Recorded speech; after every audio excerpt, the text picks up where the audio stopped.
जय गुरु जी। नमस्ते गुरु जी। प्रणाम गुरु महाराज। संगत जी, गुरु महाराज की कृपा से हम उनके ब्लेस्ड ग्रंथ लाइट ऑफ डिविनिटी के हिंदी रूपांतरित ग्रंथ दिव्य आभा का पठन कर रहे हैं। इसी पठन को आगे बढ़ाते हुए आज हम सत्संग पढ़ेंगे। विद्यालय से आईफिल टावर तक गुरु जी के संरक्षण में। गुरुर्ब्रह्मा गुरुर्विष्णु गुरुर्देवो महेश्वरा, गुरु साक्षात् पारब्रह्म तस्मै श्री गुरुवे नमः। गुरुजी से मिलने से पूर्व ईश्वर की दया और उसके प्राणी प्रेम में मेरा विश्वास सदा अस्थिर रहा था। गुरु कृपा का शब्दों में वर्णन करना कठिन कार्य है।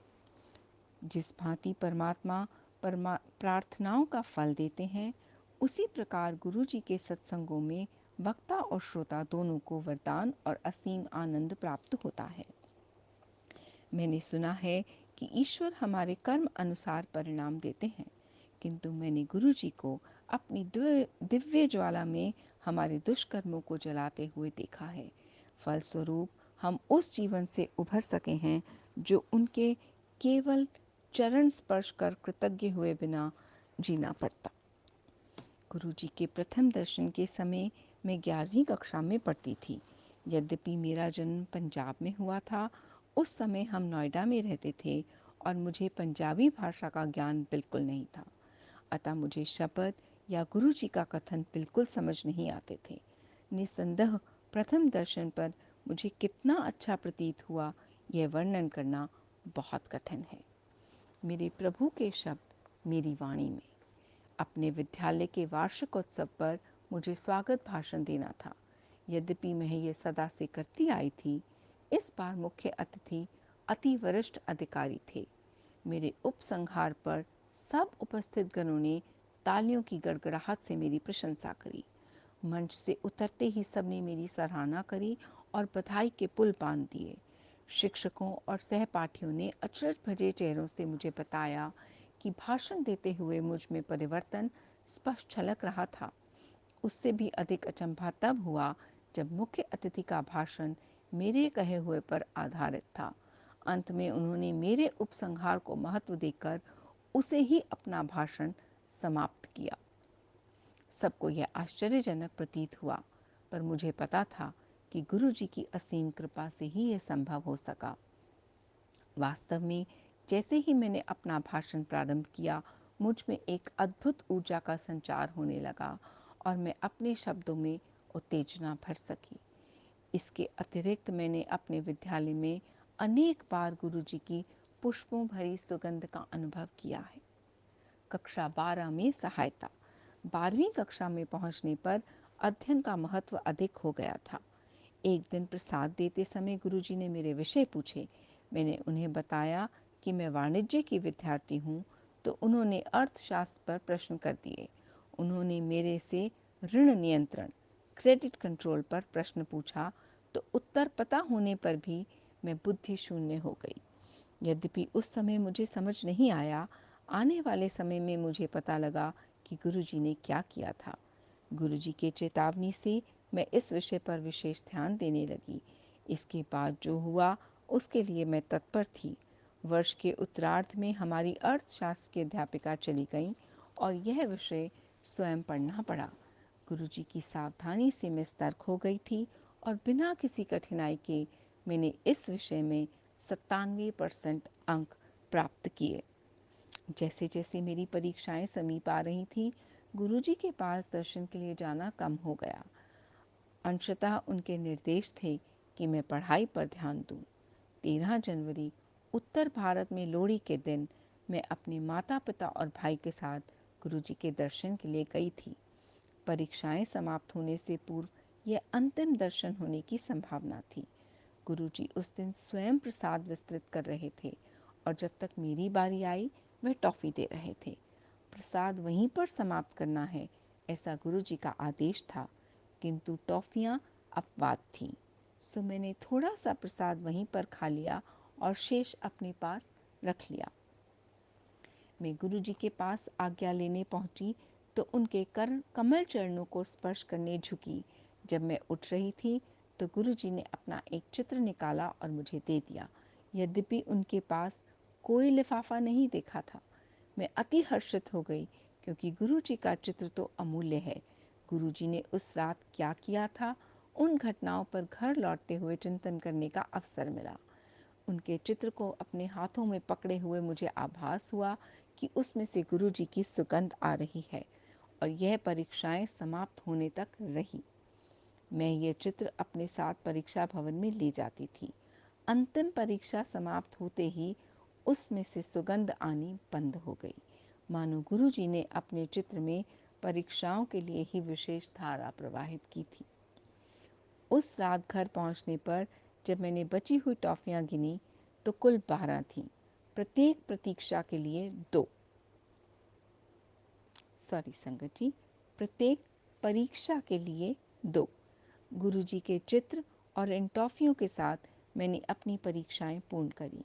बहुत अच्छे अंकों से उत्तीर्ण होकर दिल्ली के ही सबसे अच्छे महाविद्यालयों में से एक में प्रवेश पाने में सफल रही।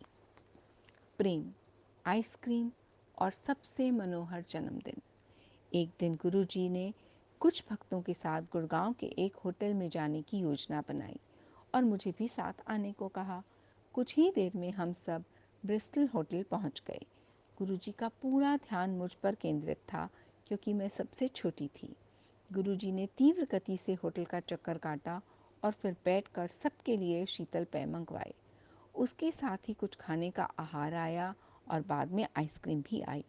हमने अविस्मरणीय समय व्यतीत किया।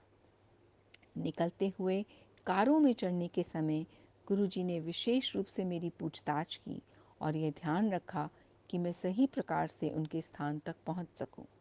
गुरुजी ने अपने निवास पर पहुंचने पर मेरे अनुभव के बारे में पूछा। वह तो अति निराला ही रहा था। गुरुजी ने मेरे से यह भी पूछा कि क्या मैंने आइसक्रीम खाई थी। गले में कष्ट होने के कारण मैंने नहीं खाई थी।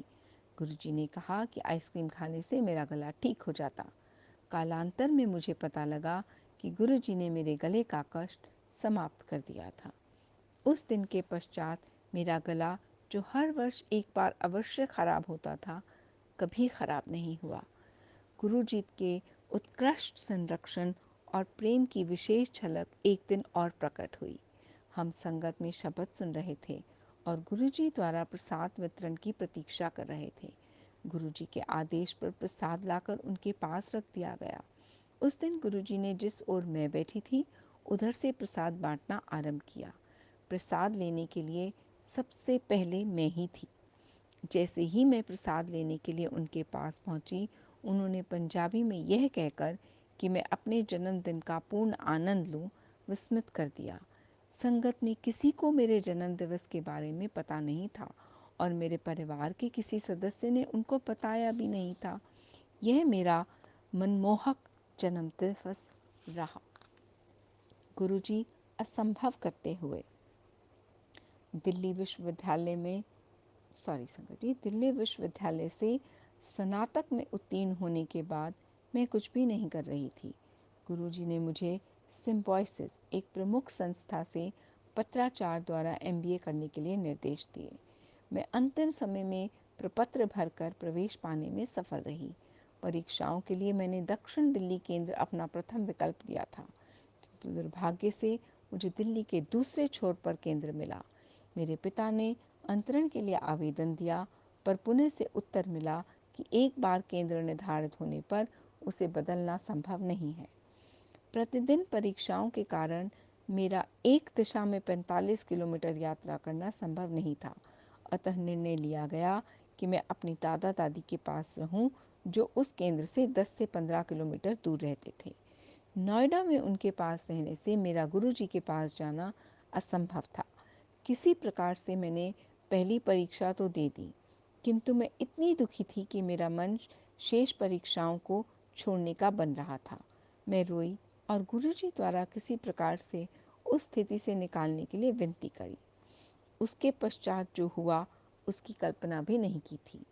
अगले दिन जब सब परीक्षा में मग्न थे, एक अधिकारी ने आकर घोषणा की कि क्या कोई परीक्षार्थी अपना केंद्र बदलने को इच्छुक है, और उसकी सूची में दक्षिण दिल्ली केंद्र का नाम भी था। मैं तो उछल पड़ी और तुरंत अपना नाम लिखवा दिया। परीक्षा के अंत में उस अधिकारी के पास जाने पर उसने बताया कि अधिक परीक्षार्थियों के कारण इस केंद्र पर स्थान की कमी थी और मेरा आवेदन स्वीकार हो गया था। अब मैं परीक्षाएं होते हुए भी गुरुजी के दर्शन कर सकती थी। गुरुजी ने अन्यथा और कौन ऐसा कर सकता है। गुरुजी की शक्तियों को समझ पाना हमारी बुद्धि के वश की बात नहीं है। उनके कार्य तो तर्क को भी मात दे देते हैं। एक बार गुरुजी की संगत में भूकंप आ गया। पहले तो सब बैठे रहे, पर जब वह कुछ देर तक आता रहा तो कुछ हलचल आरंभ हुई।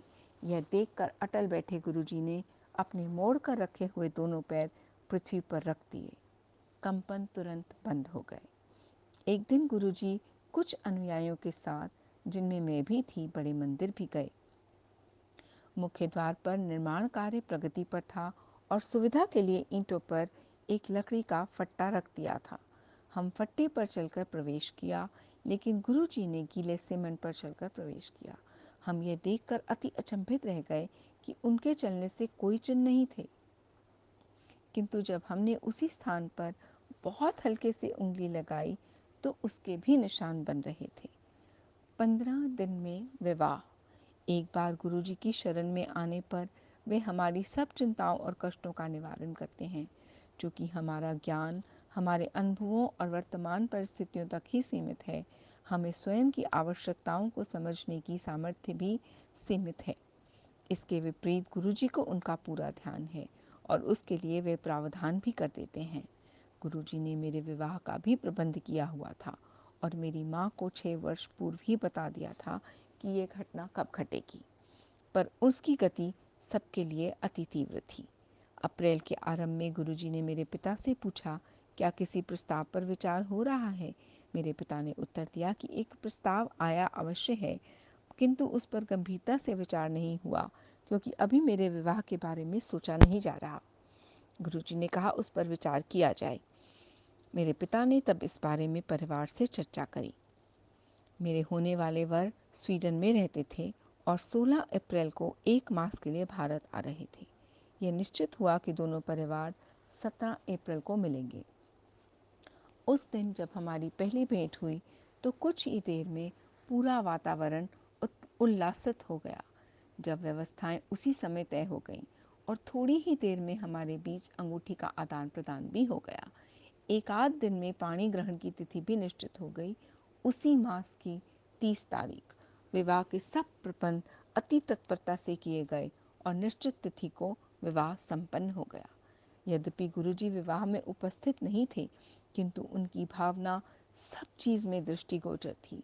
सबने विवाह स्थल में सजावट, वातावरण, भोजन आदि व्यवस्थाओं की भूरी भूरी प्रशंसा की। हर व्यवस्था में गुरुजी की कृपा झलक रही थी।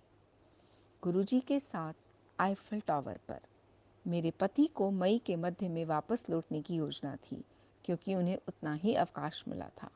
15 दिन में मेरे लिए पारपत्र और वीज़ा दोनों मिलना नितांत कठिन था। यथाशीघ्र स्वीडन के दूतावास को आवेदन किया गया, परंतु उन्होंने बताया कि सब आवेदन स्वीकृति के लिए स्वीडन भेजे जाते हैं, उसके पश्चात यहाँ से वीज़ा दिया जाता है। अतः मेरे पति सुशील को अकेले ही स्वीडन लौटना पड़ा। उनके लिए अपनी यात्रा को स्थगित करना संभव नहीं था। प्रतीक्षा में 1 मास व्यतीत हो गया। स्वीडन में उन्होंने भी दूतावास में शीघ्रता के लिए निवेदन किया। जून के आरंभ में ऐसा लगा कि वीज़ा 1 सप्ताह में मिल जाएगा। मेरी यात्रा के लिए 16 जून के लिए टिकट ले लिए गए और उल्टी गिनती आरंभ हो गई। 16 जून को दूतावास जाने पर ऐसा लग रहा था कि हमारा वहां जाना निरर्थक रहा। वहां पर बताया गया कि अभी भी उत्तर की प्रतीक्षा है। मैं निराश हो गई, क्योंकि इसका अर्थ था 1 सप्ताह का विलंबन। मैंने ये सूचना अपने पिता को दी और कुछ देर में पुनः प्रयास किया। वहाँ के अधिकारी ने जब मुझे मेरा वीज़ा दिया तो अति अचंभा हुआ। प्रसन्न होकर मैंने ये सूचना अपने पिता को दी। आश्चर्य की बात यह थी कि उन्हें कोई अचरज नहीं हुआ। बाद में मेरे पिता ने मुझे बताया कि गुरुजी ने मुझे सूचना आने से 15-20 मिनट पहले ही उन्हें वीज़ा मिलने की बात से अवगत करा दिया था।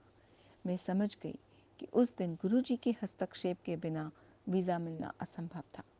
गुरुजी वास्तव में असीमित प्रेम के स्रोत हैं और उनमें विलक्षण प्रतिभाएं हैं। उनमें कोई भौतिक अवरोध रोक नहीं सकते। यह त्रिकालदर्शी हैं और अपने अनुयायियों की पुकार पर सब सीमाएं पार कर सकते हैं। स्वीडन से एक सप्ताहांत हमने पेरिस में बिताने का निर्णय लिया। वहाँ पर जब मैं आईफिल टावर की पहली मंजिल पर थी, मुझे अचानक गुरुजी की सुगंध का आभास हुआ। फ़ोन पर मेरे पिता के साथ हुई अगली वार्ता में उन्होंने बताया कि गुरुजी मेरे बारे में पूछ रहे थे। उन्होंने इस वार्तालाप की तिथि और समय भी बताया। थोड़ी गणना करने पर पता चला कि जब उन्होंने मेरे पिताजी से मेरे बारे में पूछा, उसी समय मैं आईफिल टावर की पहली मंजिल पर थी। गुरुजी के साथ मेरे अनुभवों का वर्णन एक गूंगी महिला द्वारा मिठास के वर्णन सदृश है। वे मेरे लिए क्या हैं और मेरे जीवन में उनका अर्थ क्या है, इनसे शब्दों में व्यक्त करना मेरे लिए संभव नहीं है। मैं गुरुजी से प्रार्थना करती हूँ कि जैसे आप हमारे संबंधों में इन स्वर्णिम वर्षों में दया करते आए हो, उसी प्रकार सदा हमारा हाथ थामे रहिए। कहते हैं कि पारस लौह धातु को छूने मात्र से उसे स्वर्ण में परिवर्तित कर देता है, पर गुरुजी तो पत्थर को हीरे में बदल देते हैं। केवल पूर्ण विश्वास और श्रद्धा बने रहने दी चाहिए। प्रणाम गुरुजी। शुक्राना गुरु साहिब। संगत जी, ये श्रीमती आरती सिंगला आंटी, स्टॉकहोम, स्वीडन का सत्संग है। पाठ पढ़ते वक्त होने वाले अशुद्ध उच्चारण और त्रुटियों के लिए मैं गुरु साहिब और आप सबसे क्षमा चाहती हूँ। शुक्राना मेरे मालिक। जय गुरु जी।